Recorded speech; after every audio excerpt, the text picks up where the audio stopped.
Hello, welcome to our Tuesday City Council meeting. We're going to start off with the Pledge of Allegiance, and Jim will lead us. Jim Craig, everyone.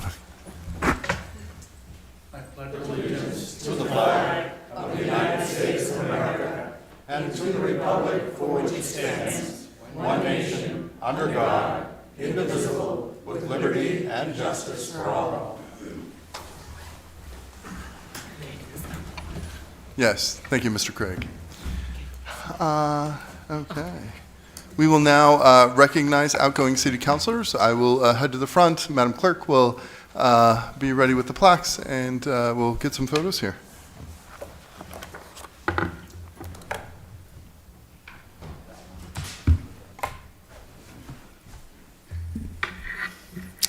The councilor from Ward 1, Councilor Scott. Round of applause for Councilor Scott.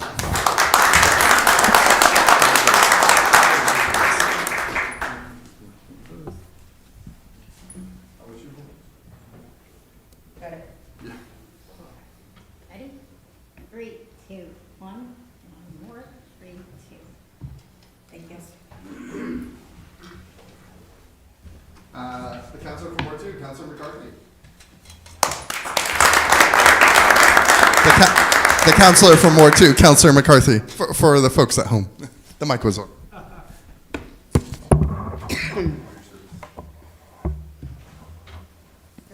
2, 1. One more. 3, 2. Thank you.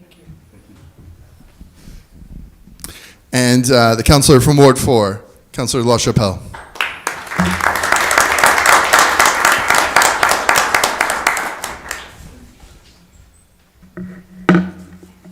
Ready? 3, 2, 1. One more.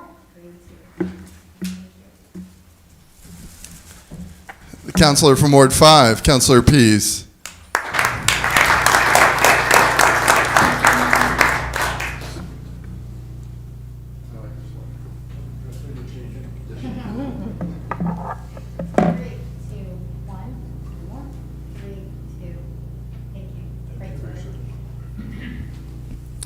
The councilor from Ward 6, Councilor Clement.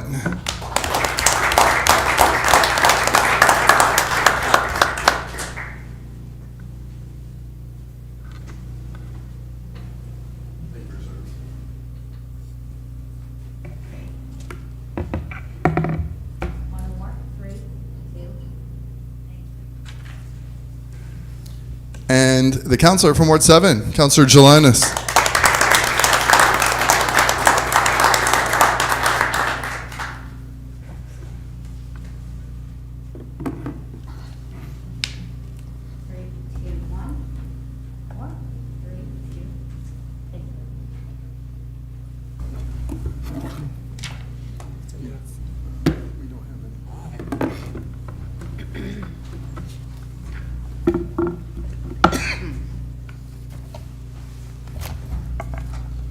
Another round of applause for our councilors.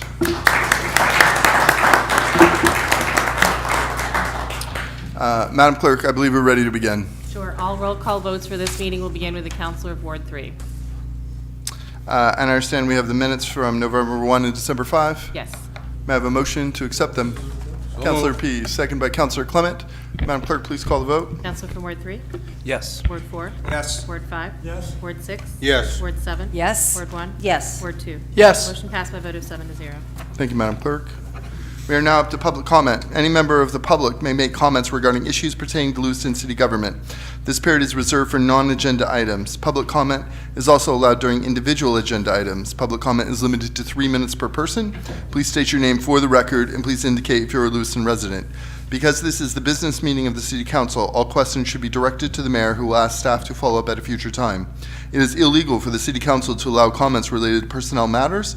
All personnel complaints should be made directly to the City Administration Office.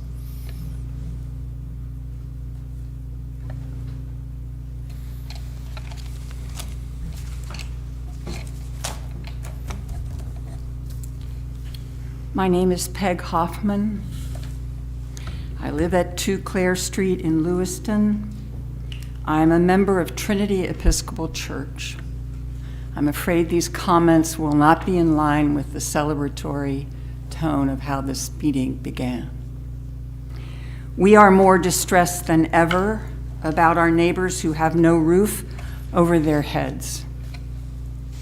Given the weather we have just endured, we can only imagine how they have suffered through the rain and wind yesterday and all through the night.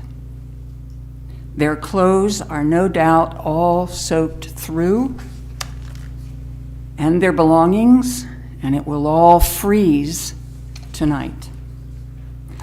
Every one of them is someone's son or daughter, someone's mother or father, their sister or brother. Can you imagine one of your loved ones outdoors with no protection last night? We've been waiting for years for you to take action to help our vulnerable neighbors. How is it you've been unwilling to do what is so clearly good and right? How have you been unwilling to see the ever-increasing pain and need all around us, but to actually do worse than nothing by making it harder for others to help? We do not consent to this intransigence. Finally, we have some hope that the new council will bring change. We trust and expect that they will make their very first priority the provision of shelter and services to our neighbors who are homeless. If they do not, we will continue to speak our distress. Make no mistake, anyone who is sleeping rough during the winter ahead will be suffering in ways that would have been preventable if you had acted on the recommendation of the Mayor's Task Force on Homelessness. They will surely be at risk of dying. So tonight, we beseech the incoming council to immediately make a plan in consultation with the state of Maine, which has resources to help, a plan for emergency shelter at the very least. Like us, the state has been waiting for such a plan. Please. That's time, thank you. For the love of God, Please, do what is needed. thank you. Further public comment? Hi, Ronnie Parody. I live in Lewiston and been here a long time. I came just the opposite of her. I came to acknowledge this city council, and I really want to give thanks to a couple of them because I worked with them. One of them is Rick LaChapelle. Before Rick was elected, I went to him about the seniors, and he told me that he would work on it, and he did get the seniors recognized, and we did get the senior committee, and I know the rest of you backed him up, so it's not, but I want to say that I worked with Rick on other committees, and no, Rick and I don't always agree. We agree to disagree, and we are friends.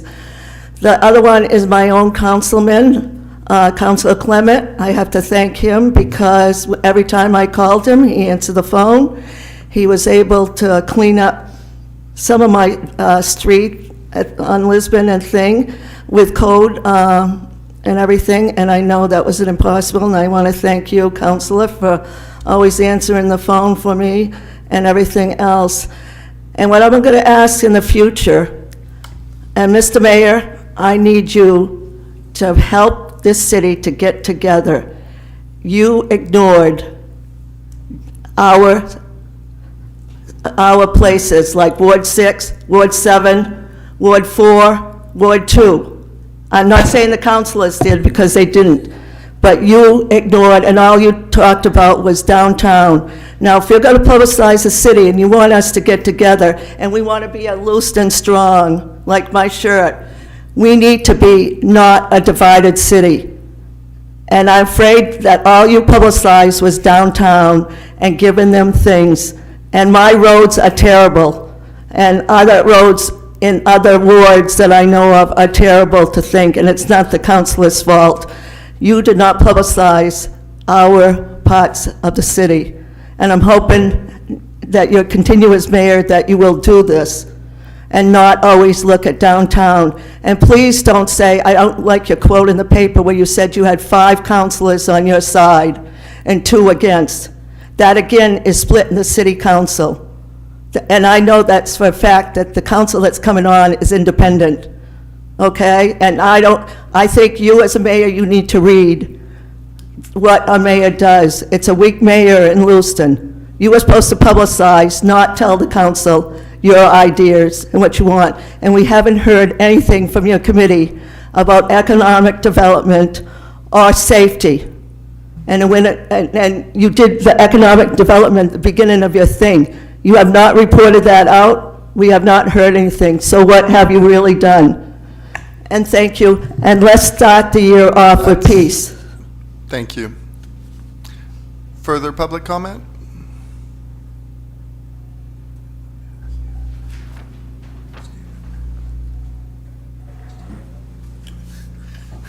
Madam Clerk, agenda item number 1.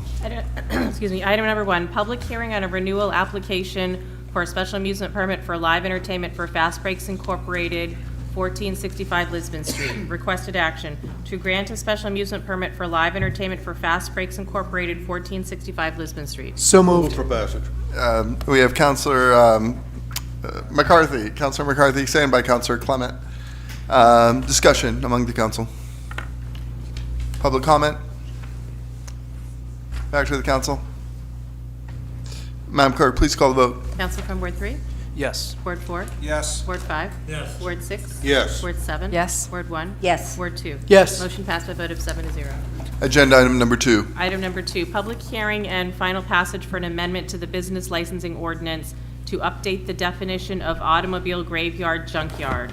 Requested action that the proposed amendments to the City Codes of Ordinances, Chapter 22 Businesses, Article 3, Automobile Graveyard Junkyards, Section 22-73 definitions receive final passage by a roll call vote. May I have a motion, please? Councilor P, seconded by Councilor LaChapelle. Are you here for this one? or- I'm here for this one. Okay, please And kick then a us few off, more. Director Hediger. Nope.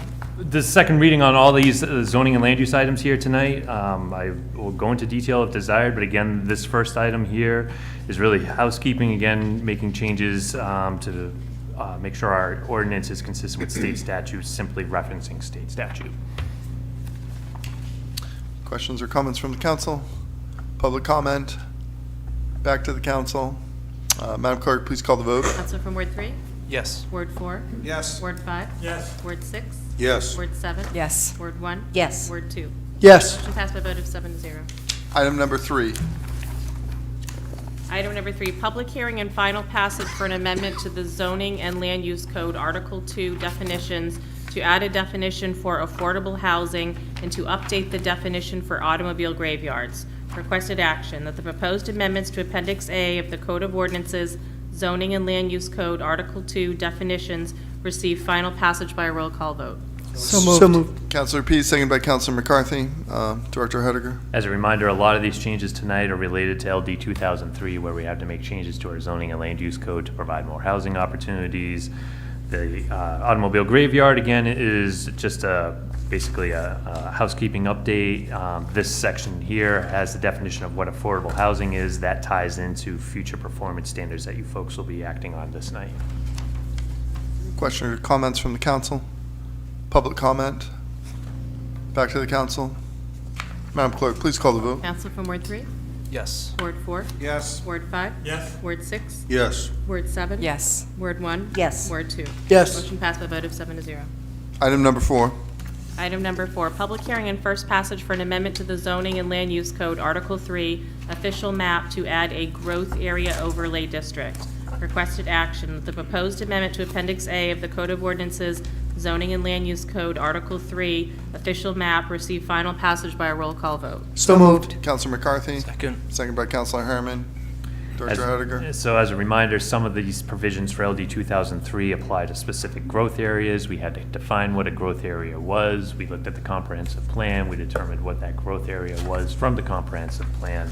There's a copy of that map in here. The planning board did want to add some area around Sunnyside. We talked about that last time. I can bring that up again on the map if there's a need to discuss that, but basically it's Riverside Cemetery and some additional lots in the area of the Sunnyside Park.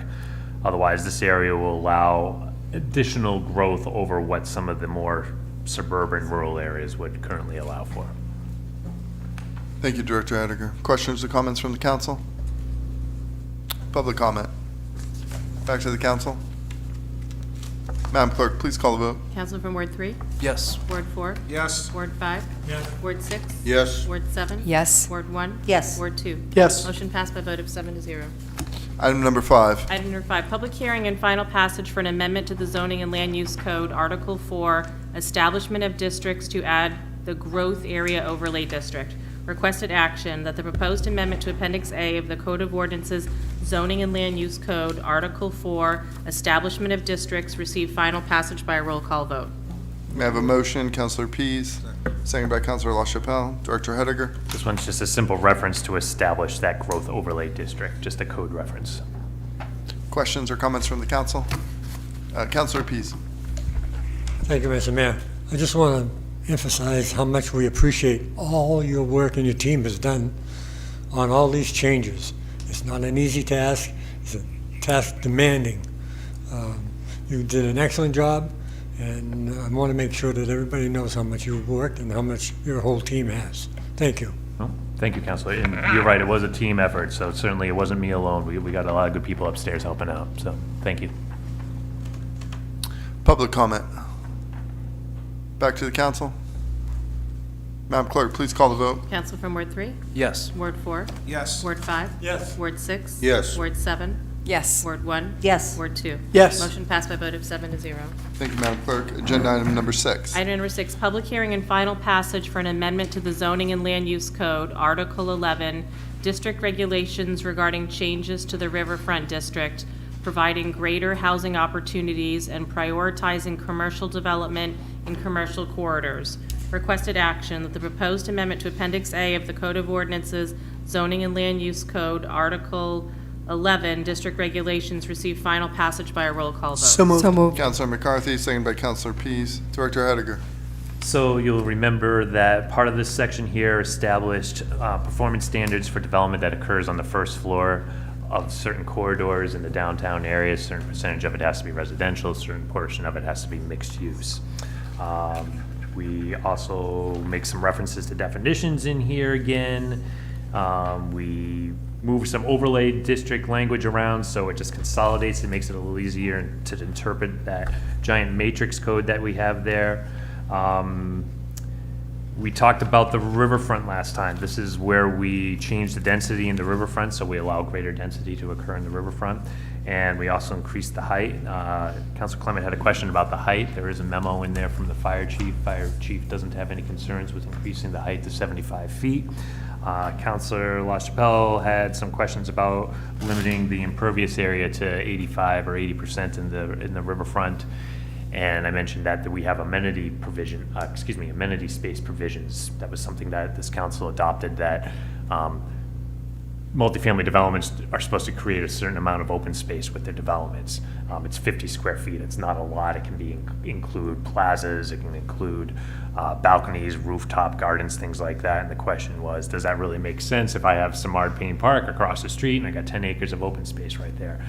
It may not. The planning board, though, does have the ability to grant a waiver on open space. It doesn't specifically reference public open spaces, maybe as the council was looking for, but as an example, when the board approved the DeWitt project across the street here, they provided a little bit of open space, amenity space, but they also said, what's across the street? Kennedy Park. Okay, I think we can live with giving them a little less than. So they do have that discretion right now within the language. It just, again, doesn't specifically reference public open space. I can go into more details with the zoning matrix and use matrix if the council has questions. Hold up thought 1 second, Director Hediger. Do we have any questions from anyone? Did you, Councilor Clement? Nope, Oh, nothing for Director Hediger. okay. Public comment on this agenda item. Back to the council. Anything you'd like to add? Nothing more. Madam Clerk, please call the vote. Counsel from Ward 3? Yes. Ward 4? Yes. Ward 5? Yes. Ward 6? Yes. Ward 7? Yes. Ward 1? Yes. Ward 2? Yes. Motion passed by a vote of 7 to 0. Item number 7.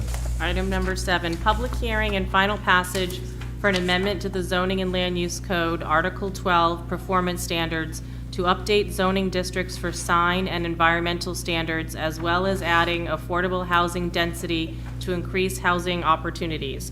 Requested action that the proposed amendment to Appendix A of the Code of Ordinances, Zoning and Land Use Code, Article 12, Performance Standards, receive final passage by a roll call vote. Councilor P, second by Councilor Harriman. Director Hediger. The simple stuff was housekeeping, where we've missed some zoning references changes, where we had office residential before, and we changed that to neighborhood business, so that was almost, just again typos or housekeeping. The substance of this is in 23, where there's that affordable housing density. So again, what that's going to allow is in those growth areas that we just approved a map of, based upon the definition that we just approved a definition for, you will be able to do more density in those areas. And it can be affordable, and it can be as much as 2.5%, 2.5 times, of what's currently allowed there. So places like the highway business, community business district, your major arterials, depending if they meet these certain criteria in here, they'll be able to do 2.5 times more whatever the density is currently allowed out there now. Again, this is something that was required by LD 2003. We'll see how it works. I think there's going to be some good things that occur from this, and then there's be some other things that I think we're going to learn from it, on this as well as it gets utilized. Thank you, Director. Questions or comments from the council? Public comment. Back to the council. Madam Clerk, please call the vote. Counsel from Ward 3? Yes. Ward 4? Yes. Ward 5? Yes. Ward 6? Yes. Ward 7? Yes. Ward 1? Yes. Ward 2? Yes. Motion passed by a vote of 7 to 0. Item number 8.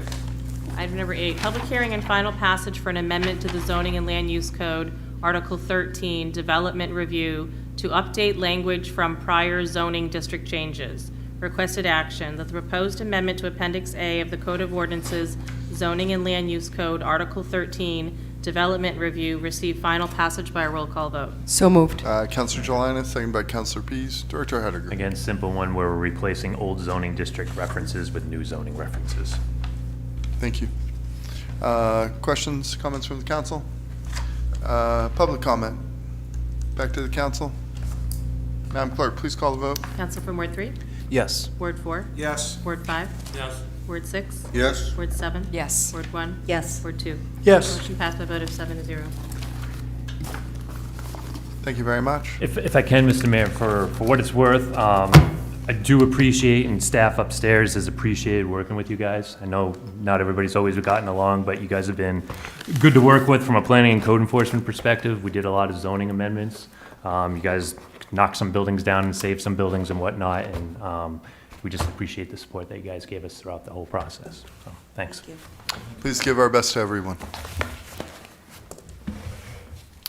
Madam Clerk, I believe we're up to agenda item number 9. Yes, item number 9, public hearing and approval of the resolve amending the 2020 through 2024 CDBG Consolidated Plan, Federal Fiscal Year 23 Action Plan, and Federal Fiscal Year 23 CDBG Budget. May I have a motion, please?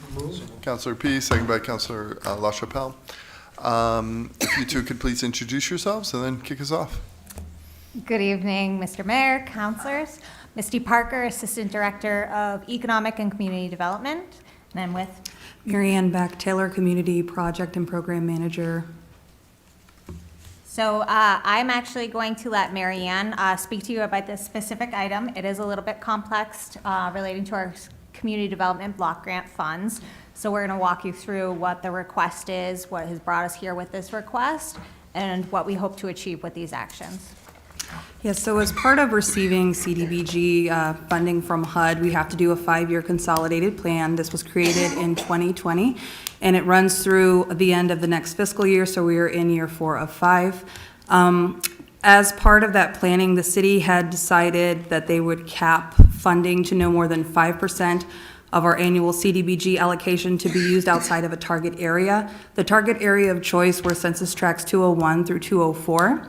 And we know now through home dollars, the Choice Neighborhoods Grant, a lot of funding is going into those census tracts. And so what we would like to do is open it up for CDBG funding to not be capped and to be utilized citywide.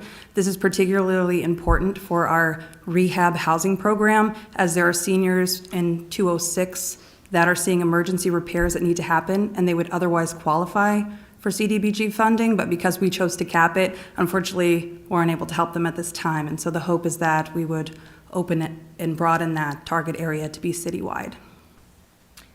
In addition to that, we have the emergency small business relief funding that the city was able to work with our HUD representatives to get authorization to launch after October 25th tragedy and be able to provide small grants for the small businesses that were required to close down for several days. And so therefore, this action will also include that in those, in the budget, as well as the annual action plan to catch up with that.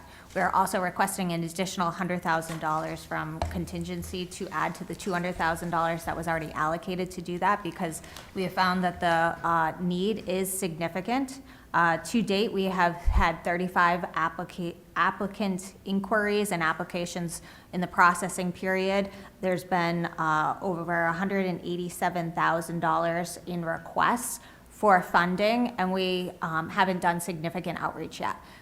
This is just what has been coming in the door with the press releases and information that's been put out there so far, so we know the need is greater. I know as of tonight, the LA Metro Chamber of Commerce, in partnership with the surrounding municipalities and local businesses, put together a fund to also offer grant opportunities through their foundation. That will be Androscoggin-wide, so we do see that money going quickly as well. The need is pretty significant. It's not covering everyone's losses. This is just one more resource to try and help support our businesses here, and the funding is available through our contingency. Thank you both. Questions and comments from the council? Councilor Jelinas. Thank you for that report. I totally support this. I mean, I think this is really important, and I think that, spreading out those funds to outside the census tracts that you identified is really a good thing. I also just want to comment on the work that's been done in partnership with the chamber. It's amazing to me that, just, again, not a whole lot of publicity has gone out, but I think you said 187,000 already in requests, and we have 200. You're requesting for another 100, is that what you said? Okay, so this item will impact that. Just unbelievable, the work that's gone into that. I just want to commend you because, I know a lot of small businesses that I've been speaking to have just been really appreciative, and so thank you for that work. Councilor Scott. Thank you. I too appreciate the amount of work that's gone into this, but as the Ward 1 City Councilor and the person that has been advocating for Track 202 for years now, I have to say that a lot of work has not been done with the CDBG funds to Track 202, the Sunnyside Park neighborhood. And I would have, though I understand the thought process in going this and spreading this out throughout the community, I have serious concerns that that particular area is going to be forgotten even more now because you're spreading it out even further, and that area needs significant help. We have a lot of children in that area. We have a playground that needs work in that area. There are a lot of parts of that area that has no walkability, and it's a neighborhood. And so, again, as the city councilor for that ward, it concerns me that we're going to spread this out even further when I've been asking for a couple of years now that some of that money go to Track 202. Another thing I'd like to put out there is that as we're filling new positions on boards and committees, and we look to fill the position for this particular committee, I would hope that we look to find somebody in that tract that can speak for that neighborhood and knows that neighborhood to advocate for the needs in that neighborhood. When we look at the significant amount of work that's been done in tract 201, 203, and 204, particularly with the choice neighborhood, I just would like to see more going towards that area. Thank you. If I can respond to that, absolutely, I agree with you 100%. And the recommendation to have a citizen advisory council member from that area would be extremely helpful in making sure that that neighborhood has voice. So please, if anyone knows somebody that would qualify, that is from that area, please do connect them to Mary Ann so that she can talk about what the committee does and what that role looks like, because we would really appreciate to have more people volunteering for the openings on that committee. Councilor Harriman. Thank you. So I also had similar concerns with Councilor Scott when I first saw this. Is there any way to maybe, instead of going from 5% to basically 100%, to maybe go somewhere in the middle there? I realize that there are other funding opportunities that have been implemented here in 201 and 203, but I'm just concerned about that part of the city, the really high needs in those neighborhoods. As Councilor Scott said, with this being spread out so much thinner, I'm just concerned about that. But certainly recognize the needs of businesses in other parts of town and homeowners as well. I just wonder is there a second reading on this, or is this just the one? There's just one. There's been a 30-day public comment period that has been posted regarding this, and we have not received any public comments on this.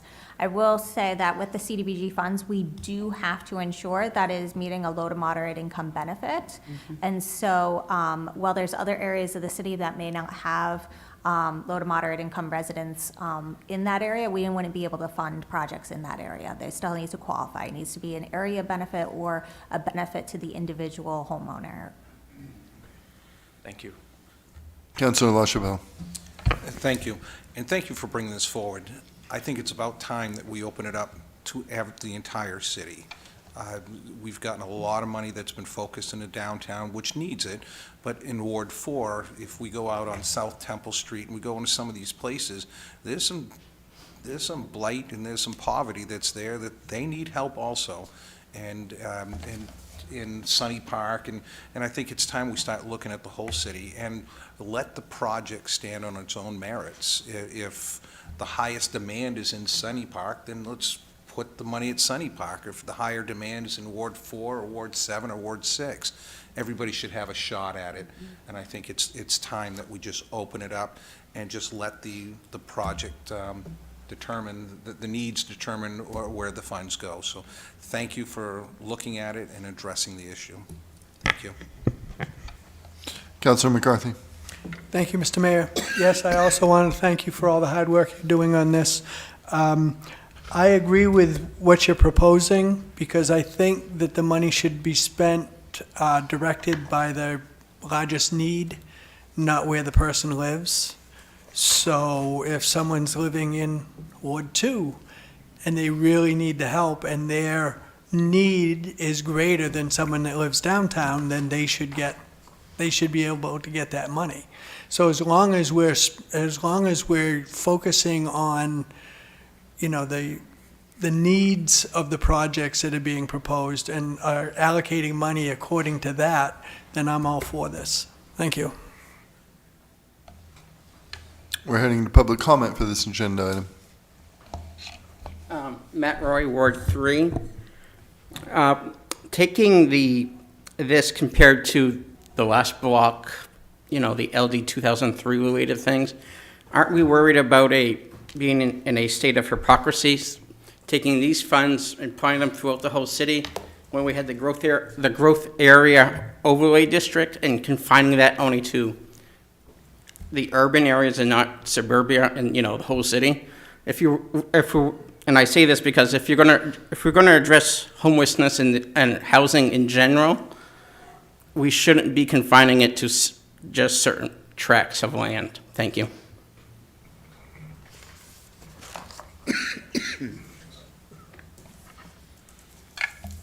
Further public comment for this agenda item? Back to the council. Yes, I appreciate the work that you're doing with our small businesses, helping them through this time. Madam Clerk, please call the vote. Counselor from Ward 3? Yes. Ward 4? Yes. Ward 5? Yes. Ward 6? Yes. Ward 7? Yes. Ward 1?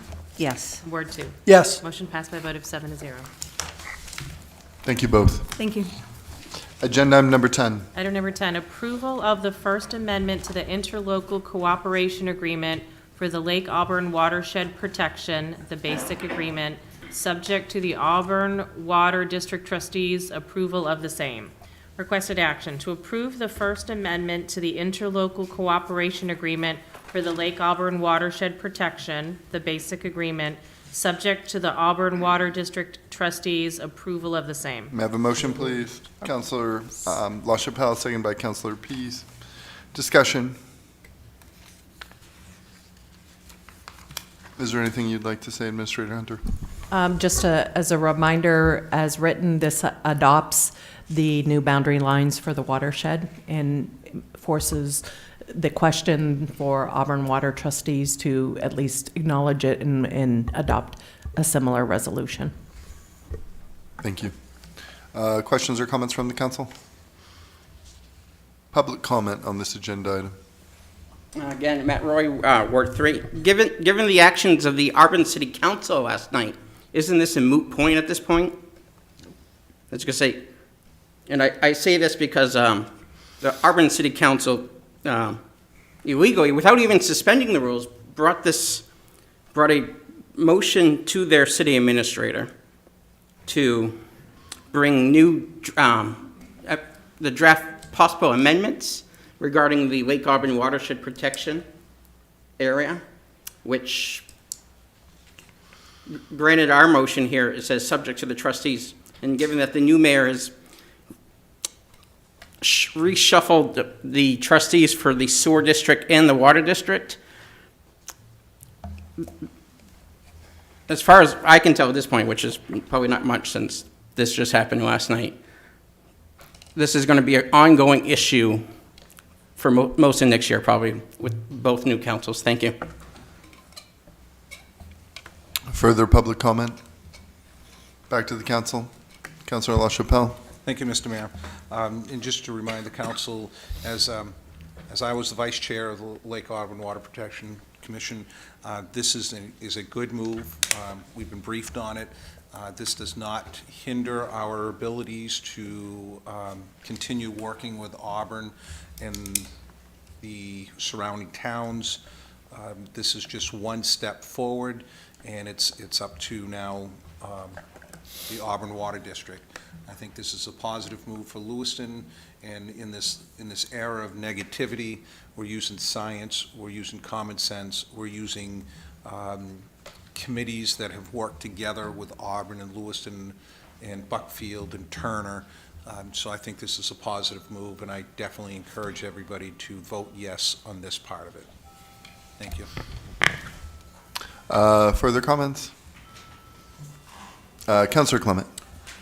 I would concur with what Councilor LaChapelle just had to say. I know there are a lot of people on the outside that don't have the same information as those that have been involved with this for almost 2 years. The action taken in Auburn last night, while it may be a positive step, I would encourage them to continue in this fashion, and I think they'll find a willingness on the part of this body or the new incoming council to continue this road of improvement so we can settle this issue once and for all to the benefit of both communities. So it's not a moot point. Nothing has happened yet. Nothing is cast in stone. This particular agreement, I understand, and we've been briefed on it almost ad nauseum. So I do believe that it is the right move and one that we should take tonight. I thank you. Thank you. Further comment from the council? Anything else you'd like to add, Administrator Hunter? No, Mr. Mayor, thank you. Madam Clerk, let's call the vote. Counselor from Ward 3? Yes. Ward 4? Yes. Ward 5? Yes. Ward 6? Yes. Ward 7? Yes. Ward 1? Yes. Ward 2? Yes. Motion passed by a vote of 7-0. Thank you. Item number 12. Item number 11, Mr. Mayor? Thank you, yeah. Once number again, 11. I'm very glad you're here, Madam Item Clerk. number 11, order approving the purchase and sale agreement between the city and Emerald Hospitality to acquire approximately 2.1 acres of land from a parcel located at 490 Pleasant Street in the amount of $225,000 funded through the transfer of funds from the 2022 bond sale premium, and authorize the city administrator to execute the necessary documents if all contingencies are satisfied. Requested action, be it ordered to approve the purchase and sale agreement between the city and Emerald Hospitality to acquire approximately 2.1 acres of land from a parcel located at 490 Pleasant Street in the amount of $225,000 funded through the transfer of funds from the 2022 bond sale premium, and authorize the city administrator to execute the necessary documents if all contingencies are satisfied. So May I have a moved. motion, please? Counselor Jelinek, second by Counselor Pease. Questions or comments from the council? Counselor Scott. Just a comment that I'm excited that we're going to be looking at this piece of property, and we were going to have a new fire station, and congratulations, Chief Karen. Can't wait to see the new one. Thank you. Further comments from the council? Public comment for this agenda item. Back to the council. Anything you'd like to say, Chief, or?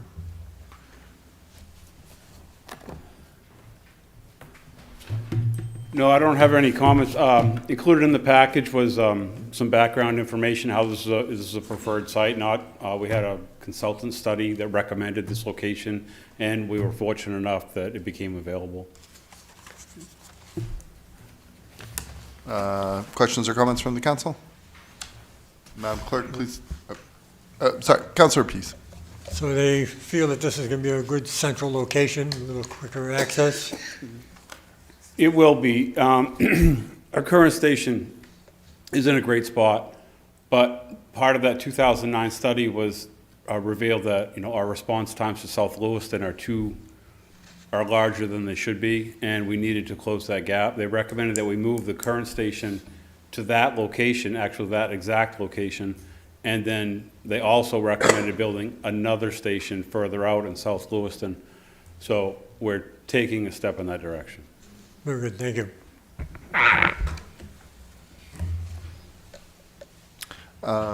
Further comments from the council? Questions? Madam Clerk, please call the vote. Counsel from Ward 3? Yes. Ward 4? Yes. Ward 5? Yes. Ward 6? Yes. Ward 7? Yes. Ward 1? Yes. Ward 2? Yes. Motion passed by a vote of 7-0. Thank you. And thank you, Chief Karen. Now we're up to item number 12. Item number 12, order authorizing the transfer of $200,000 from various school capital projects to fund camera upgrades and installation of bathroom sensors. Requested action, to approve the order authorizing the transfer of $200,000 from various school capital projects to fund camera upgrades and installation of bathroom sensors. So moved. Counselor McCarthy. Second. Second by Counselor Pease. Superintendent Langlis, please kick us off. Yeah, just a quick overview. We have some unspent funds in other LCIP projects, and we always try to get those closer and closer to cleaned up. We also have a pressing need around the next phase of our camera installations and looking to put sensors in bathrooms that would also pick up loud noises, cries for help, potential substance use, some timers so that we know if someone's been in there for a very long time, that they need to be checked on or shuffled back to class, things of that nature. So we're looking at moving these funds to start that project and then using other budget funds that from unfilled positions to finish that next phase. And this would be predominantly at the middle school and high school and some cameras at McMahon. Counselor Pease. Thank you, Mr. Mayor. Thank you, Mr. Langlis. I want to make emphasis that people hear cameras and they hear bathrooms. They're not being filmed anything in the bathrooms. They're Correct. sensors that are called cameras. I want everybody to know that. Their privacy is just as good as anybody else's. Correct, absolutely correct. Thank you for making that. Councilor Scott. Thank you.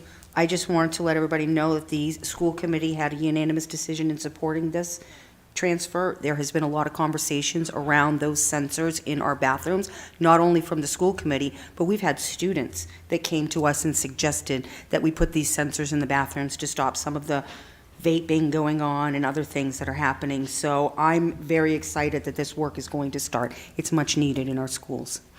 Thank you. Councilor Jelinas. Thank you. And will these sensors provide for more consistent access for the students to get into the bathrooms? Because I know that was an issue. Yeah, that's part of the hope. So students can kind of plant themselves, especially in the single-stall bathrooms at the high school in the new wing. And there's no light indicator, there's no sensor, there's no way of knowing how long someone's been in there unless you saw them go in. So this sensor effort is in part to help remedy that. So if students are sitting in there for extended periods of time with their phone, whatever, it will help expedite them moving along to their class. Public comment for this agenda item. Back to the council. Councilor McCarthy. Thank you, Mr. Mayor. Thank you for all the hard work you're doing, and you have a lot of responsibilities, and anything we can do to help you is we need to do. The sensors, how does that work as far as a time basis?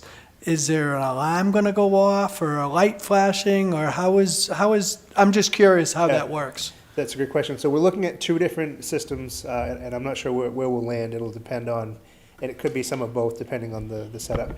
One is a light indicator above the door, so you can see that it's in use, and then it would either blink or be a different color if it's been in use for some time. The other is a timer that will alert administrators by way through a communication system, whether it's a text or an email saying this particular stall has been occupied for an extended period of time, so they can go check. Thank you. Anything further, Superintendent? Not at this time. Madam Clerk, please call the vote. Counselor from Ward 3? Yes. Ward 4? Yes. Ward 5? Yes. Ward 6? Yes. Ward 7? Yes. Ward 1? Yes. Ward 2? Yes. Motion passed by a vote of 7 to 0. Thank you all. Thank you, Superintendent. Just go ahead and take the rest of the night off. Item number 13. Item number 13, order authorizing the city administrator to execute the purchase option on the police department property, 171 Park Street, 294 Lisbon Street, 308 Lisbon Street, and 324 Lisbon Street. Requested action to approve the order authorizing the city administrator to execute the purchase option on the police department property, 171 Park Street, 294 Lisbon Street, 308 Lisbon Street, and 324 Lisbon Street. May I have a motion, please? Councilor P, seconded by Councilor Harriman. Yes. Assistant Director Parker, please kick us off. Good evening.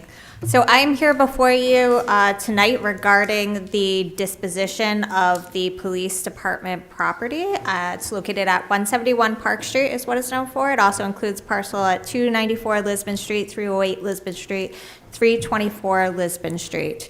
This upcoming year, the police department will be moving to the Bates Mill complex. We anticipate that it'll be about mid-year. The city administrator has identified this property as excess property, and upon a request that came in to the administrator's office from the LA Community Market, they expressed interest and shared their business proposal for redevelopment of this property and requested an option on the property for 18 months so that they could explore the redevelopment, what they would cost, and as well as financial analysis for the property to open their community market with commercial kitchen as well as the market itself. They are also looking at the possibility of housing, are uncertain at this point if that would be able to be financially viable, but have expressed interest in exploring that. And this option would provide their board the ability to move forward with their due diligence to determine if they are able to make the project work and then make a fair market offer to the city for that property. The option that is presented in front of you lays out what those terms would look like. The cost of the option would be $2,000. The purchase price would be determined based on other financial factors as well as an appraisal. And we expect that the end project will be taxable to the city in new development.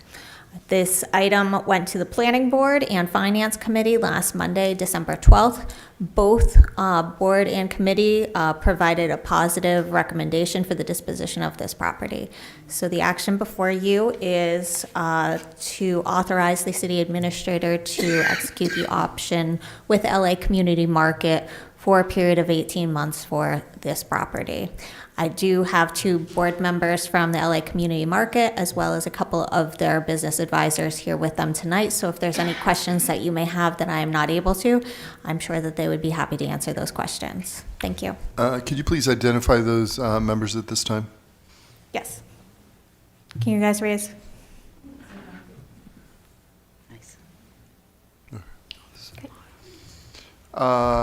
Thank you, Assistant Director Parker. Questions or comments from the council? Councilor Scott. Thank you. I just think this is exciting. LA Community Market, this is something absolutely that we need downtown. Our farmers market is busy all the time. I think this is a great thing. I'm so happy that you found an alternative and that you're going to try for this, because I think this would be a huge thing for our downtown.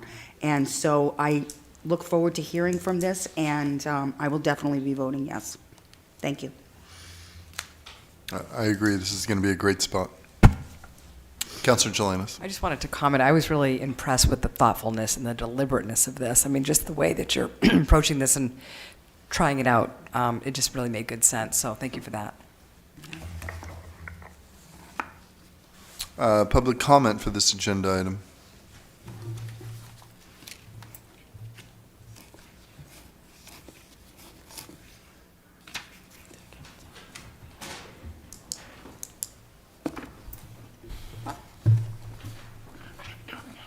Boa noite a todos.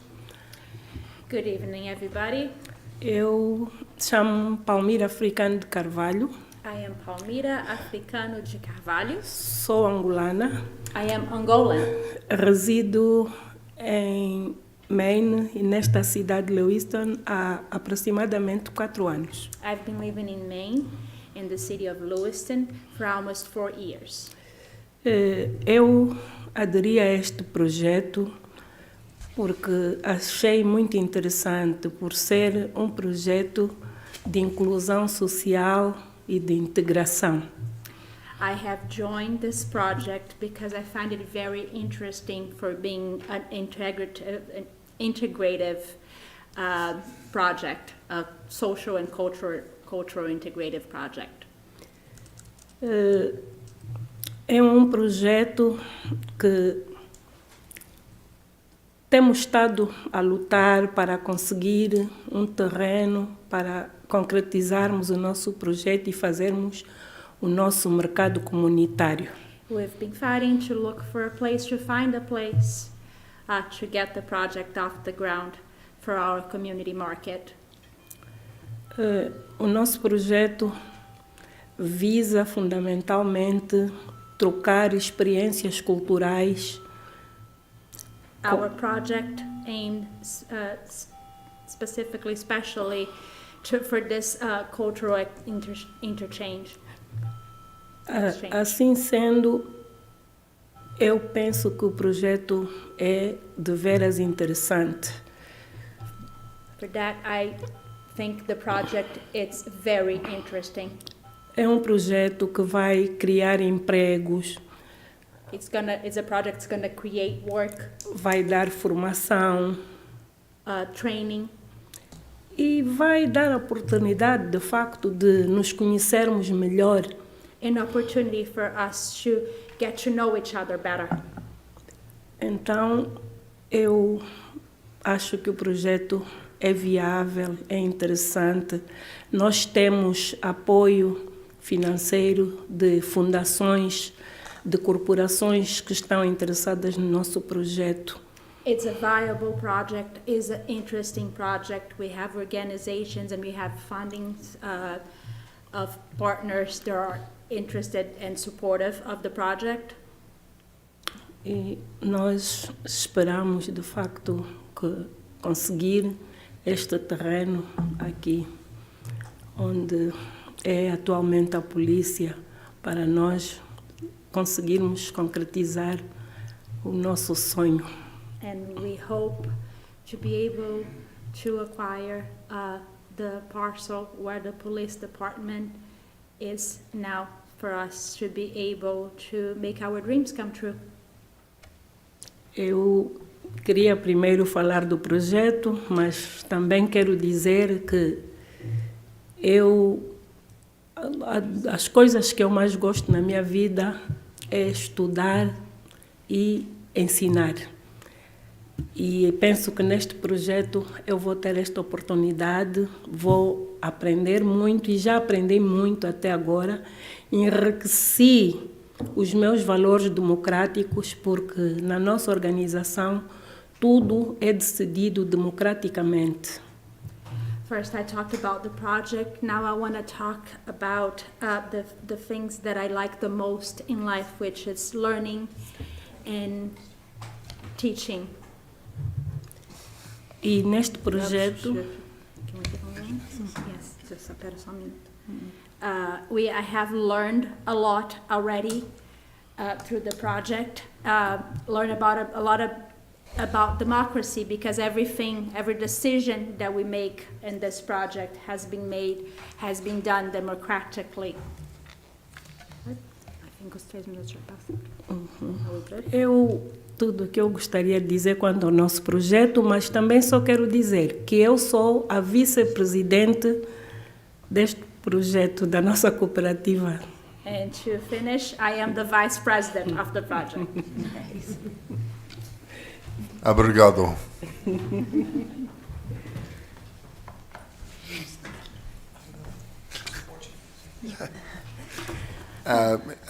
Yes, please continue with public comment. Okay. Kirsten Walter, the director at the St. Mary's Nutrition Center. And I know you have a lot of the background and the option and the original letter. I just wanted to, the role that the Nutrition Center has played from the very beginning, supporting the research to understand what our needs are, starting over 10 years ago. And then it was wrapped into research with the Local Foods Action Plan, with the Choice Neighborhoods Plan. And what came out of that was a demonstrated research and data-based need that is not being met in the downtown for food access, but also a desire to have other resources available to our community. And that includes the ability to have the elements that have been woven into this project that make it not only financially viable, but also really magnify the impact of the project. And that includes having the incubator kitchens, so there can be small businesses that get a chance to start. You don't know how many times the Nutrition Center gets requests for our small, our kitchen is big, but it doesn't have commercial capacity. And so people want to be able to use it to explore their own options for starting businesses.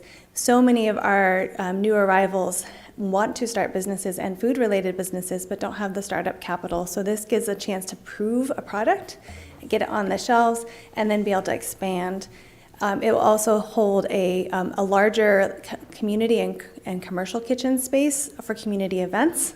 So many people, whether it's for Ramadan, World Refugee Day, people are using our kitchen like you should come in when it's being used. It's like every area is packed.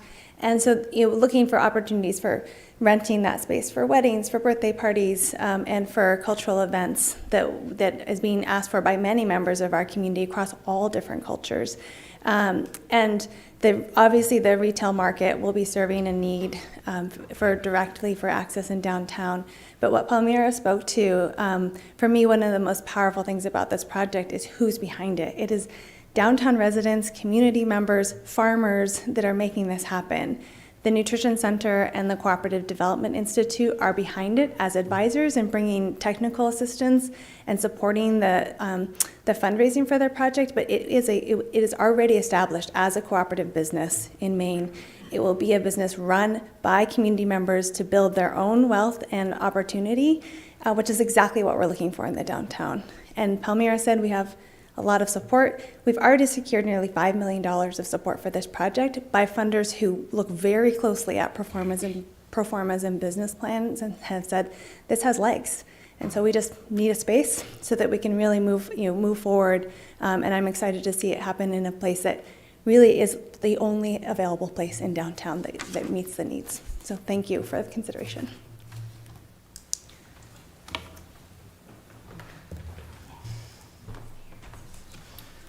Hi, my name is Ben Daly. I'm a local farmer and also actually a Lewiston resident. I'm also on the board of the Lewiston Armor Community Market.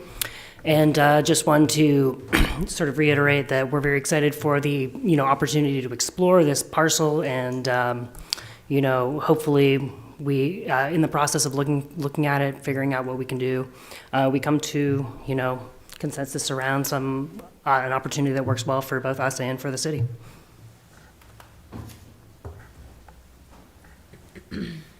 Further public comment? One very small not thing. for me. It's actually just a note that there were many board members who are under evacuation orders and can't be here tonight. So one of our board members and executive team was planning to speak and can't. So several couldn't be here and wanted to have their voices here. So just wanted to let you know that that is why. And for your benefit and the public's benefit, people could always submit public comment to publiccomment@lewistonmaine.gov. More public comment. Yeah. I'll keep it brief. I wasn't going to speak, but in the fact that we have some voices missing, I was just going to share. My name is Sherry Blumenthal. I'm a Lewiston resident. I have been for 18 years. I work for the St. Mary's Nutrition Center. I wear a few different hats. I might speak just briefly with those. I also have helped manage the farmers market, and I just want to echo the need for this project and a business model like this. We did a lot of feasibility work, and we heard over and over again just missing pieces in our community. We have farmers downtown who live and work here, who grow culturally preferred foods, and then they go home and they freeze it and put it in their freezer, and then they ship it to Boston because there's a market there. And we have people in this community who drive to Boston, to Portland to get their culturally preferred foods. And so this market has a business model to fill a need that's here, and we keep the dollars right in our community. Additionally, over and over again, we've had to turn people away from the farmers market who want to sell their incredible cuisine, whether it's Franco-American cuisine or whether it's, Irish shortbread on my side of the family. So they can't, because if they can't have the licensing and a commercial kitchen to do that, they're unable to sell it at the farmers market or even get the start at the business. And so there's a real synergy between some of the work we have happening here in our small market, where this commercial kitchen provides people what they need to get started. They can showcase their product there, they can showcase it at their local market, and then they can get their business off the ground and maybe even have a storefront. So I just wanted to fill in some of the missing pieces where this provides a huge opportunity, including time and again, not just a space for events to happen, which we have wonderful spaces in our community. What we don't have is we have so many people that want to cook for their event. They want to cook like their grandmother's recipes for their family, and then they want to cook their grandmother's recipes and sell it to their community. And so there's this multi-pronged impact that this project can have, and we feel like this location provides the space, but also the frontage to Lisbon Street and the parking lot access, and we hope also some really exciting partnerships with potentially other community-driven efforts. So, thank you.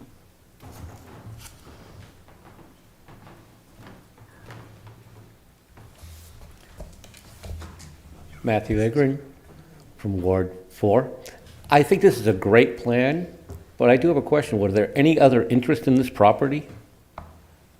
Or is this the only group that's ever come forward and said, hey, we'd like to acquire this property?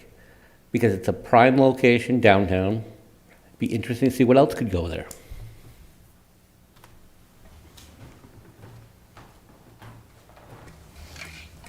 Further public comment?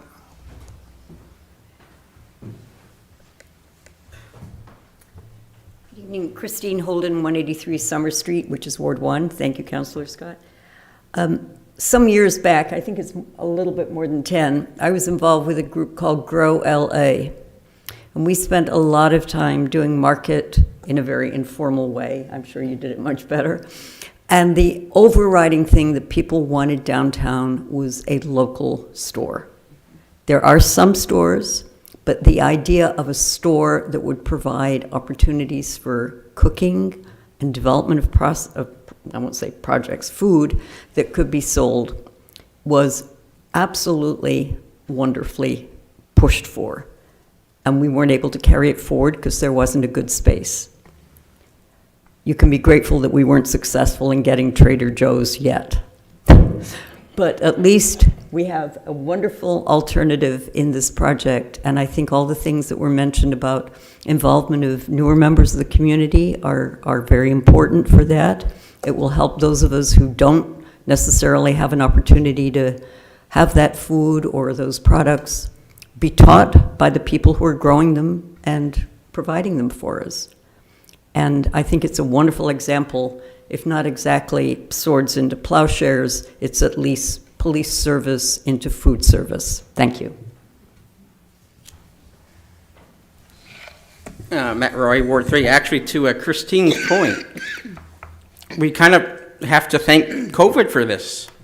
Because without COVID, a long-standing tenant of the Bates Mills would not have renewed their leases, allowing the police department to move into Bates Mills storehouse across from Da Vinci's. And without all that happening, this project wouldn't be viable for this location. Thank you.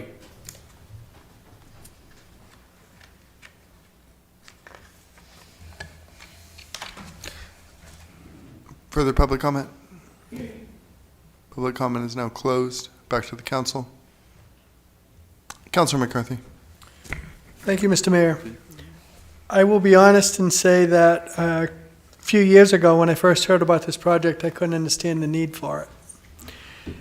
And so, due to my ignorance of what was going on, I wouldn't have supported this. But the more and more I hear about this project, it sounds incredible. It sounds like people have put their heart and soul into this project. It sounds well thought out.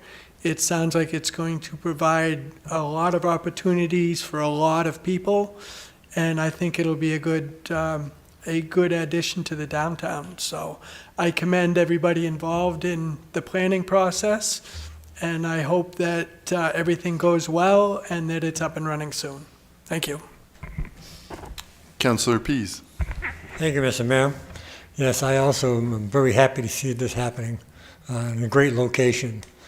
I have to shout out to my wife. I've given her some credit. She's been telling me for years, this needs to get done. Things like this, small shops, go into the mill, put all these little businesses together, develop something. And then I'm thinking about Portland. Portland, when they first did their farmers market, people said, they were not sure if they wanted to do it. The location wasn't going to be so good. They're already, I think, thinking about opening up another one somewhere a little further away. It's great. It's always packed. There's always good food. And there's always a rotation of things. It's not all just Canadian or not all just Irish. It's good multiple of different flavors and techniques. And I think it's great. And keep it up. Thank you. Councilor Clement. Thank you, Mr. Mayor. To the point just made a few minutes ago, I think COVID definitely played into this. However, I think that our police department probably... yeah, thank you. I think our police department probably would have had to move anyway. The fact that space became available in Bates Mills, I think the taxpayers in Lewiston should be very thankful for the fact that we found this space and we were able to upgrade our police department and meet their needs at roughly a third of the originally projected cost, which I believe was $38 million, somewhere in that neighborhood. I mean, the building that they now stand in is in dire need, but unfortunately cannot be rehabbed to their needs. We were fortunate that space became available in Bates Mill number 7, But like I say, that's roughly a third of what we would have to expend to build a new police station. So the building would have become available, but at a significantly higher cost to the taxpayers, I'm sure. Thank you. Further comment from the council or questions for Assistant Director Parker? Anything else you'd like to add, Assistant Director Parker? No, not at this time. Thank you. Okay. Madam Clerk, please call the vote. Counselor from Ward 3? Yes. Ward 4? Yes. Ward 5? Yes. Ward 6? Yes. Ward 7? Yes. Ward 1? Yes. Ward 2? Yes. Motion passed by a vote of 7-0. Thank you. Is Kirsten still here? Oh, thank you for everything you've done for us. Item number 14. Item number 14, order authorizing the allocation and disbursement of $18,500 in CDBG public facilities funding to Tree Street Youth for the demolition of 143 House Street. Requested action to approve the order authorizing the allocation and disbursement of $18,500 in CDBG public facilities funding to Tree Street Youth for the demolition of 143 House Street. May I have a motion, please? So moved. Second. Councilor Jelena, second by Councilor Harriman. If you two could introduce yourselves again and please kick us off. Assistant Director, Economic Community Development, Misty Parker. Community Program and Project Manager in Economic and Community Development, Marianne Back-Taylor. Okay, thank you. So we receive public facilities grants on a rolling basis throughout the year, so we'd love to see projects in different census tracts, just so you know, a little shout out there. So this one came in from Tree Street Youth. They have a building they purchased at 143 House Street. It was recommended by our code enforcement that it probably be condemned.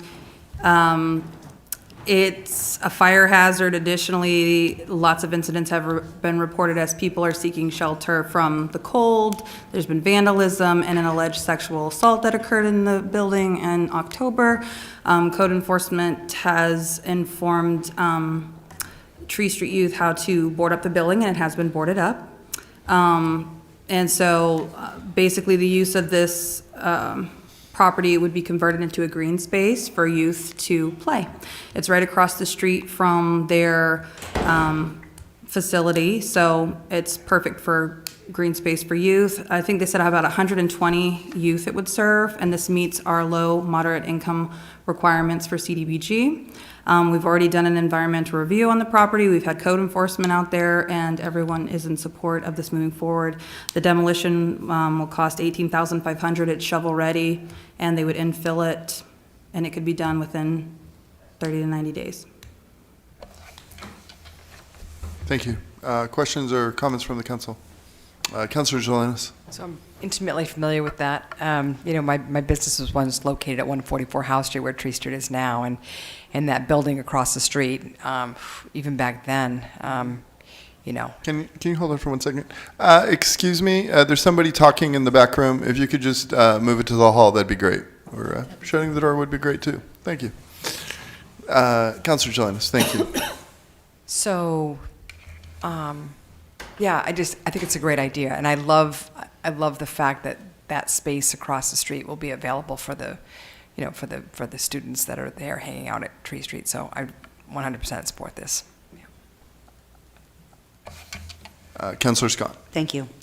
I too am very, very familiar with this particular piece of property and with Tree Street, and I think this is a wonderful idea. I've worked with Julia over there with some of the kids. I've seen where they play. They've got a hard top. There's a lot of them. They love it, but it's not enough. And when you see after school the number of the older students, the younger students out on the basketball, but the older students hanging out in the front of Tree Street, I see this as just a great addition to what Tree Street's going to be able to do. So I too am in favor of this. Thank you. Public comment for this agenda item.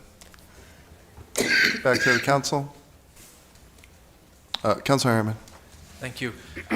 I also think this is a great idea. Do you happen to know if the plan is to have it open to the community when Tree Street isn't using it, or no? My understanding after speaking with Orrin is that it would be open space for use of the neighborhood. Thank you. Not fenced, then. At this point, it's just to demolish it and allow for green space. Okay. So The any hard plans- top is fenced, right? Yes, but you can still access the hard top on off hours. It's just got a little click on there. So the community, okay. so neighborhood kids do still use that area. Okay. Thank you. Further comments? Yes, Councilor Pease, I apologize. Thank you. No, this is last minute thought. I'd like to see a fence around it like they did in before. They play a lot of times, they play a ball, they hit the ball, they chase after it, they're not looking, there's traffic on 2 streets there. It's a safety thing more than anything else. I think it's a good idea to do that, but I think I'd like to see a fence around it. We can absolutely convey that recommendation. Thank you. Madam Clerk, please call the vote. Council from Ward 3? Yes. Ward 4? Yes. Ward 5? Yes. Ward 6? Yes. Ward 7? Yes. Ward 1? Yes. Ward 2? Yes. Motion passed by a vote of 7-0. Thank you both. Thank you.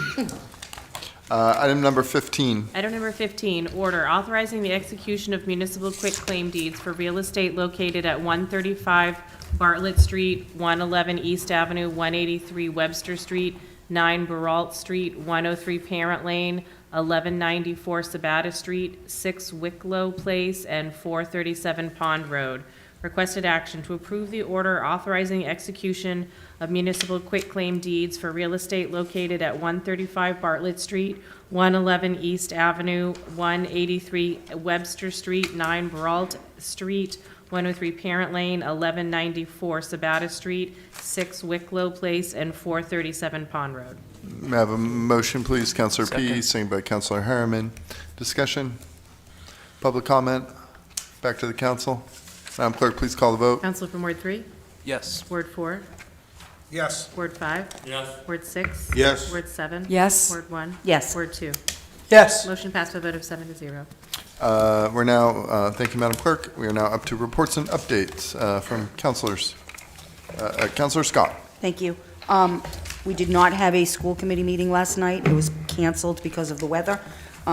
We're going to have well, it's a possibility tomorrow, but I believe it's going to be next Wednesday instead. So that'll be the last meeting for this school committee. I did want to say, though, and I'm sorry that the superintendent has left, that I want to thank the superintendent and our city administrator for the work that's been done over the last 24 hours and what needed to be done through this crazy storm that I don't think any of us anticipated was going to be this crappy. I really appreciate the quickness in getting something available for folks when they had to be evacuated. That is a once-in-a-lifetime thing. I'm sure many of us remember 1987. That was her horrendous thing, but I got a call from my dad today who remembered, I think it was 1937 or something like that, the last big one, and he said he thinks that this might compete with that one. So I just want to thank you all for the work that you did and appreciate that. Thank you. Am I to understand that Lewiston Public School is not open tomorrow, correct? Or It has been canceled for tomorrow. Okay, Yes. yes. Councilor Harriman. Thank you. Just wanted to add something from the Transit Committee. It's not directly related to the CityLink bus, but there is a Maine DOT pilot commuter bus program that's supposed to start running next year, a Lewiston, Auburn to Portland commuter bus. So I know a lot of people are looking for that sort of transportation, whether it's rail or bus, and so I'm excited for that pilot project to start running. Councilor Jelinas. Thank you. So I sat in on my last Lewiston Area Public Health Committee meeting last Thursday, and I just want to remind the public that, we are still accepting proposals. If folks want to write a proposal that regarding the opioid settlement funds that have come in, those requests for proposals, should align with the Maine State Plan, of course. I talked about that a couple meetings ago, but the deadline is December 29th at 4 o'clock, and the information is on the website, so just really encouraging folks who might be interested to really look at that. Thank you. Further reports and updates from councilors? Madam Clerk, could you for the public's benefit, tell us about the upcoming inauguration, and then the fact that we're looking for committee members for boards and committees. Sure. So the city will be hosting the 2024 city inauguration ceremony on Tuesday, January 2nd, 6:30 p.m. at the Franco Center on Cedar Street. It is free and open to the public. No tickets are required. Folks are welcome to come. We are looking into live streaming the event as well. If folks are not comfortable in coming, they can stay at home and view the ceremony. The ceremony involves the oath of office for the incoming mayor, incoming city council, and school committee. It will also feature the election of the city council president and the school committee chair. And we will have 3 speeches by the mayor, city council president, and school committee chair. We are also looking at 2 musical numbers for entertainment. The Blue Notes from the Lewiston High School, the a cappella group, will be performing 2 songs, and an ensemble from Bates College will also be presenting a instrumental piece. Following the ceremony, downstairs in the basement of Franco Center will be a dessert reception starting at approximately 8 o'clock or so, depending upon the length of the ceremony. All folks are welcome to attend. Again, it's free of charge and no tickets are needed. Thank you. And then the committee openings, yes, thank you. The city is looking for approximately, to fill approximately 33 spots on our various citizen boards and committees, ranging from Finance Committee to Planning Board to Airport. We have a large list of committees. The list is on the city website. The requested deadline for application is Tuesday, December 26th by 4 p.m. That will allow time for the appointing authority, whether it's the mayor or the incoming council, to review the applications and consider making appointments. The goal certainly is to have most of those appointments made at the January 9th city council meeting. So a lot of our boards and committees are not held up. We have a lot of turnover in our boards and committees, and also several people who are serving currently in our boards and committees have been elected to the city council or the school committee. And under the charter, you cannot hold an elected seat the same time as you're holding an appointed seat. So as soon as those folks are sworn into their elected position, they automatically vacate their appointed seat. So that's why we have a larger number for openings this year in January. So some of our boards and committees will not have quorums by the mid-January, so that is really our goal, to get applications in so we can get these positions appointed, so we're not holding up any of our boards and committee and all the great work that they do for the city. Thank you. And Madam Clerk, please accept my official thanks for helping me with the meetings over these past 2 years. Yes, my pleasure. Thank you, Mr. Mayor.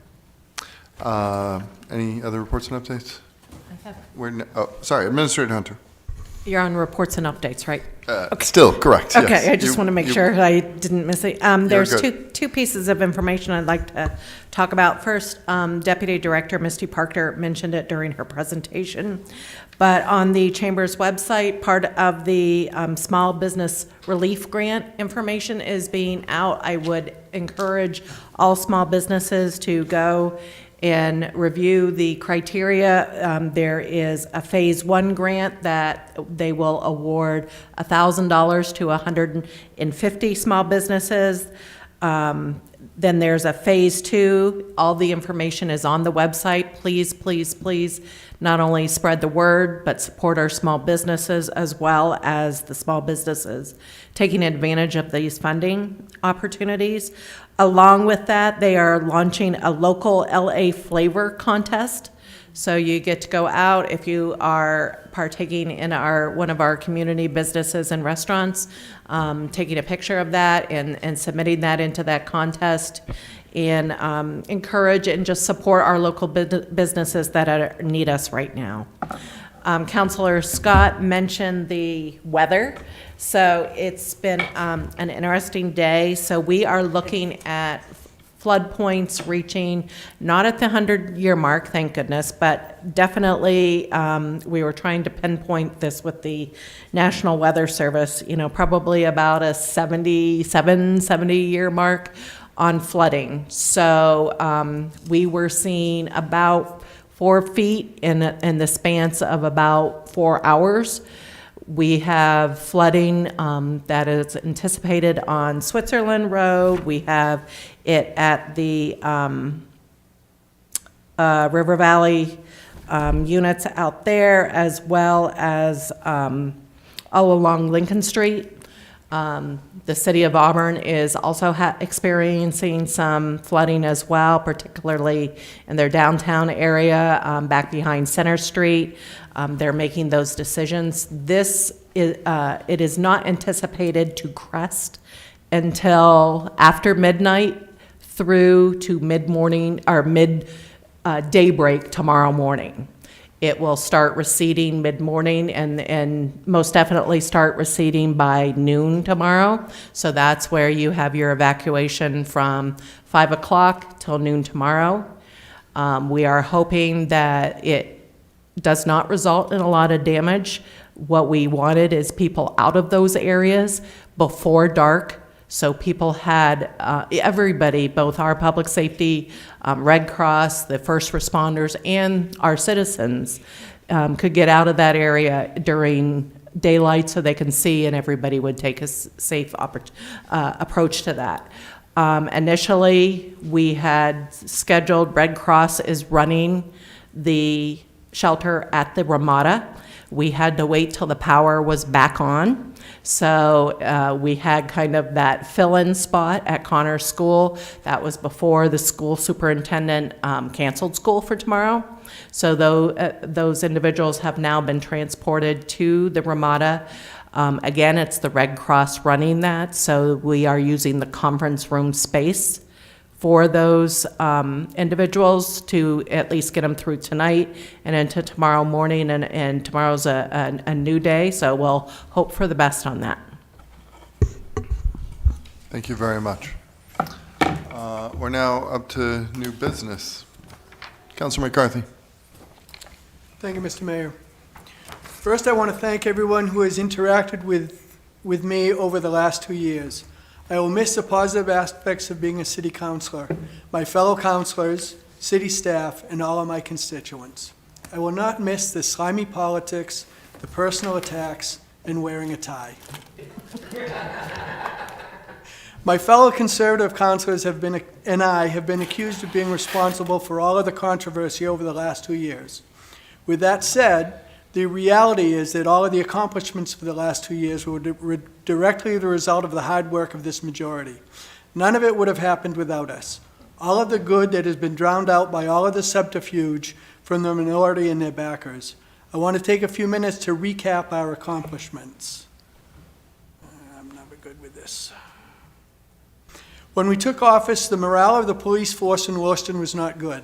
The previous council, with its woke, defund the police attitude, was detrimental to the ability of our police force to do their job. Many positions had been cut, as well as many vacancies were going unfilled. At one point, we were down 17 officers, and all of the special task force have been cannibalized, along with mandatory overtime to provide basic police protection. Fast forward to today. The department has been given the support and resources they need to protect and serve the citizens. They are fully staffed, and the Special Task Force have been reconstituted and can now offer the proactive investigating needed to keep us all safe. Next comes housing. Amid rising interest rates and runaway inflation, we had a few proposed projects, some that the general public did not know about, not come to fruition. On the positive side, we have bolstered the finances and approved changes to the choice neighborhood housing projects to keep them viable. When completed, it will add about 180 units of housing. There's also the Picker House development that is underway by the river. On top of that, we have the general development on Farwell Street and the 2 developments near the Peck Building. All told, that amounts to over 800 potential housing units. With signs of interest rates declining along with the cost of construction, I am hopeful that most of these projects will happen. Next on the list are the changes that we made to the city ordinances. With the help of the planning department and the planning board, we made over 1,000 changes to city ordinances. We took common sense approach to this task, and it resulted in city ordinances that were more reflective of the needs of our community. We realigned the zoning along the major arteries to provide consistency and more opportunities for development. We made it easier for homeowners to make improvements to their properties and removing the need and expense of permitting on some of those projects. The city has the second replacement fire station planned, with construction starting in the spring.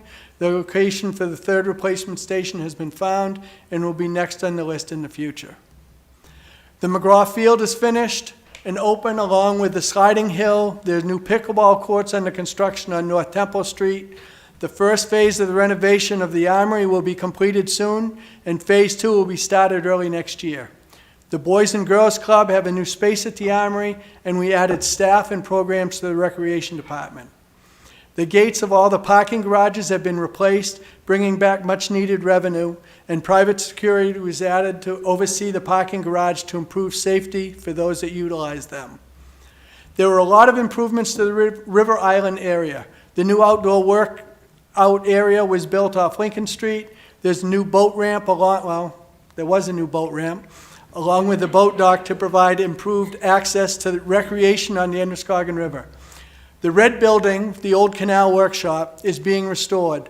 Other decrepit buildings have been torn down, overgrown vegetation around the canals have been removed, and the River Island Master Plan has been updated, which sets the stage for a wonderful transformation of that area. Instead of spending $450,000 on a single-stall public restroom as planned by the previous council, which would have cost over $50,000 a year to maintain, we partnered with Trinity Jubilee. We offered a deep discount on the land they wanted for a new and expanded center in return for public use of the restrooms within.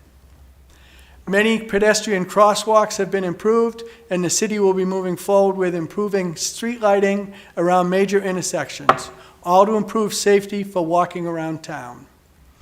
We've also had a positive influence on the Auburn changes around Lake Auburn, further protecting lake quality. We did all this while keeping property taxes well below the rate of inflation and borrowing within reason. We were also there when needed by our constituents to help work through a multitude of issues. These are just the highlights of the accomplishments of the last 2 years, driven by the dysfunctional majority. Imagine that. I challenge incoming council to meet or exceed the level of accomplishments we have attained. I hope and pray that the council will keep the city moving forward, all while prudently spending our tax dollars and keeping a lid on city borrowing. Respectfully, Robert Andrew McCarthy, Outgoing Councilor, Ward 2. Thank you. Councilor LaChapelle. Thank you, Mr. Mayor.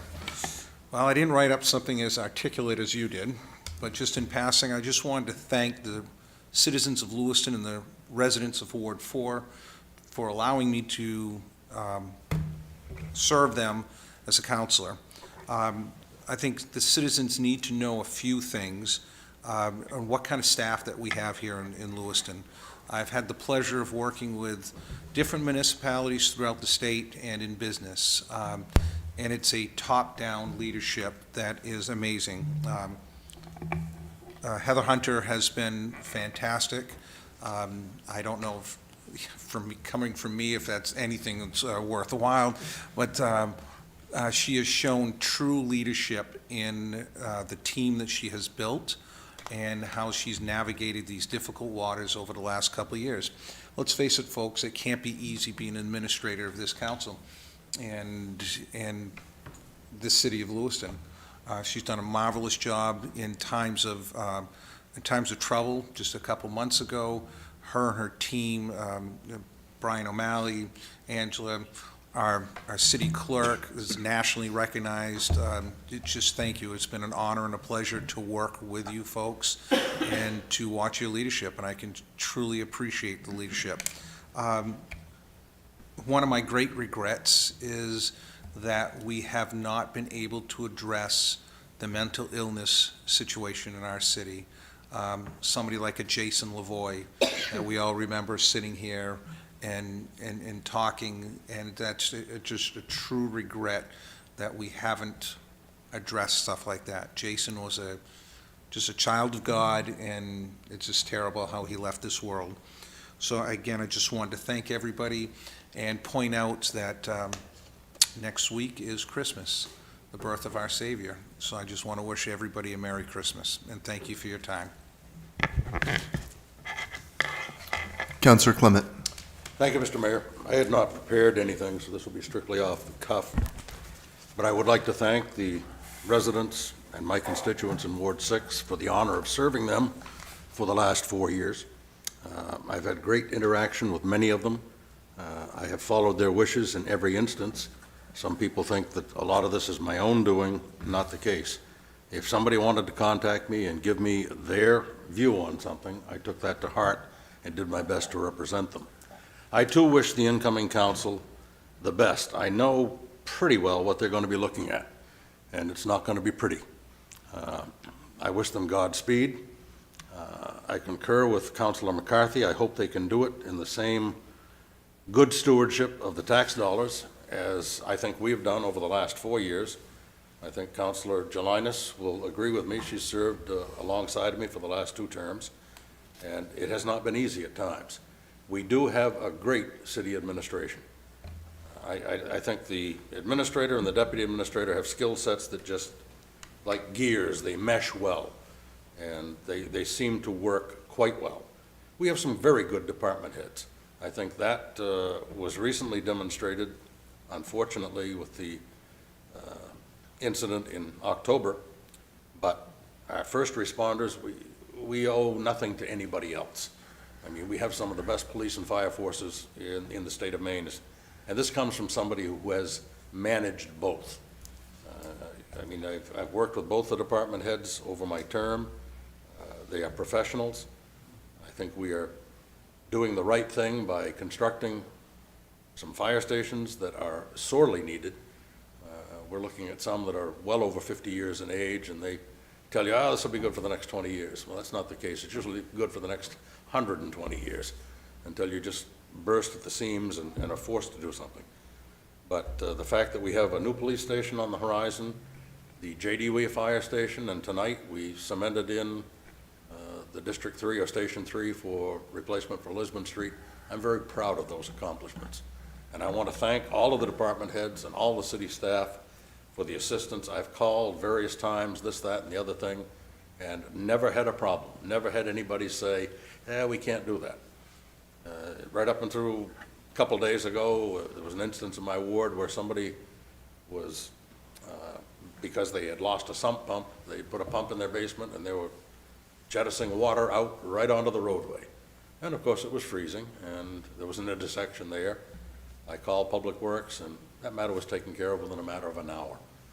The area was sanded, salted, and sandbags put up to divert the water so it didn't go out into the road.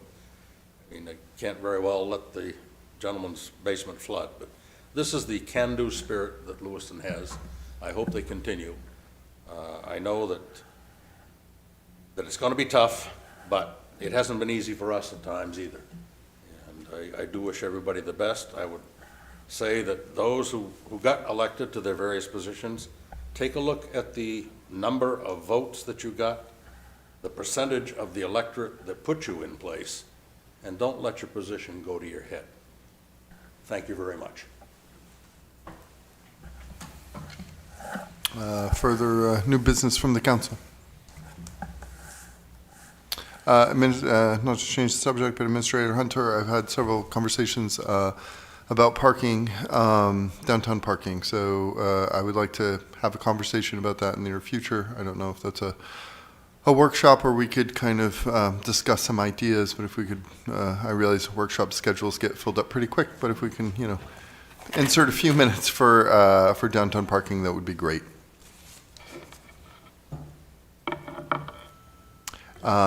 Anything else?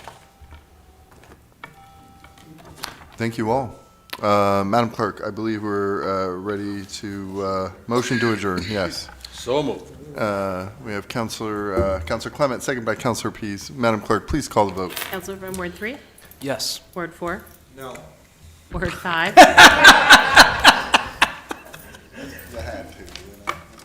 Ward 5? Yes. Ward 6? I abstain. Ward 7? Yes. Ward 1? Yes. Ward 2? Yes. Motion passes, I guess. I don't know. So, yeah, motion passes. We are adjourned. I'm heading home, but you all have a wonderful evening, including those of you at home.